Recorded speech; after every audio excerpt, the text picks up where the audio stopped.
Hi everyone! I know what you're thinking. Long time since my last video entry. I think, it's been a few months.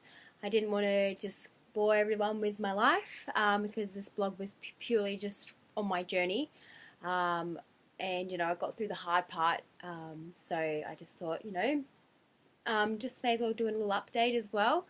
So today marks 1 year since my first day of chemo. So this time last year, I had the worst day of my life, pretty much.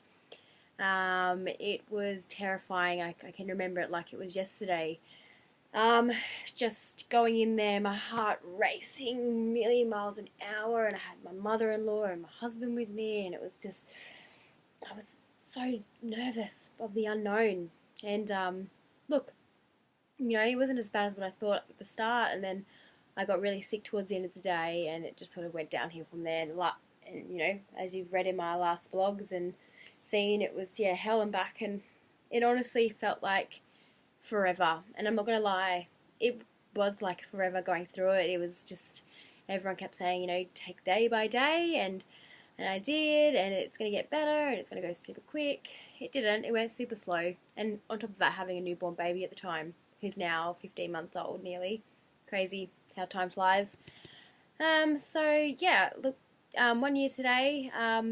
Currently, at the moment, I'm still having Herceptin every 3 weeks, and I finish that on the 15th of September. And that just still gets infused through my portacath, which I still have in me. I'm back at work, loving it. I'm just in my complete element back at Honey Birdette, and I'm so grateful to have an amazing boss who I love very dearly, and I can tell that she loves me a lot as well. I'm very grateful for her in my life.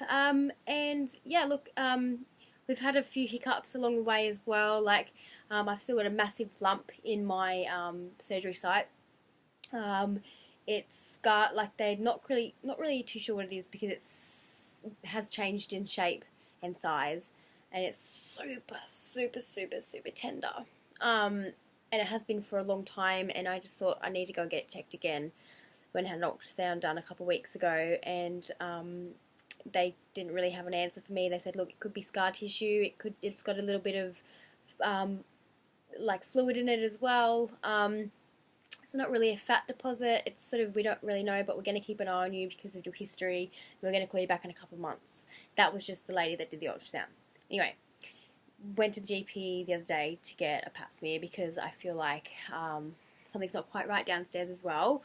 And I'm trying to live a new normal and try not to think about all these things, but when things don't feel right, you need to go to the doctor. And that's what I did in my situation when I got diagnosed. It felt like something wasn't right, so I went. In this case, I'm feeling the same thing. So, anyway, back to the breast. I had that done and went to the GP, and I said, do you know what the results were of that? What did the report say from the doctor? And she said, well, they're suggesting you have an MRI. And I'm like, well, no one told me that. That's been a few weeks now, and nobody's told me that I needed an MRI. And she goes, oh, I thought your oncologist would have been all over that. I said, nah, nobody. So, I have to figure out if I'm having an MRI. Anyway, we'll get that sorted out. Anyway, I've got really bad lower back pain as well, and it has been since radiation, severe, where it seizes up, and I can't sit down, and when I get back up from sitting position, it locks up. It feels like it doesn't feel like it's muscular. It feels like it's the bones just grinding, or it just feels really stiff in those joints. And I had an x-ray done in March when I was having radiation. I'd never heard the results from that, so I thought no news is good news, but it's kind of making me think about the public system because they actually currently, about a month ago, lost my daughter's results for her x-rays.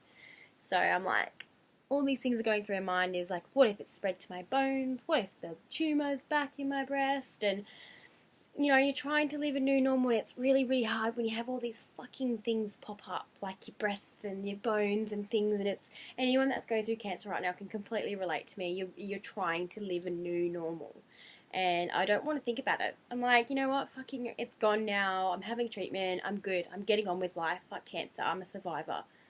but it's really hard when you've got all these things going on in your body right now. And yeah, so I'm trying to remain positive, and look, I'm hoping it hasn't spread anywhere else, because that'll be hell. Anyway, yeah, so look, I've had a few complications with Indy as well. She's had another seizure recently. That's why I haven't been updating anyone. So I've been focusing on my family as well and just trying to get my life back on track. My hair is cranking, as you can see. It's just a big, thick ball of wave. It's so hard to do at the moment, and I haven't touched it. It's virgin hair, so I have not even cut it, have not even coloured it. Nothing has touched this since December. And I'm not sure what I want to do with it. I don't know whether I want to grow it, so I'm like, I'm cutting it, and the inner hairdresser in me is like, just get a little style cut, or just get some foils. It's really light on those ends, so I'm getting like a lot of compliments saying, wow, it looks like balayage. Anyway, I'm happy with it anyway. It's just, yeah, I just want it to grow a bit longer so I can actually do stuff with it. I'm feeling really well within myself apart from my back. Back to my normal, happy, healthy self. Life is good. But yeah, just wanted to sort of spring on a video to say, yep, it's been 1 year since chemo. And yeah, it's been the hardest fucking year of my life. Excuse my French in this vlog, but this is just how I feel, and we all know this is just a one-take vlog, me raw, stripped back, no makeup, nothing done. This is just how it is on my everyday basis. I'm not going to glamorize my blog. This is me.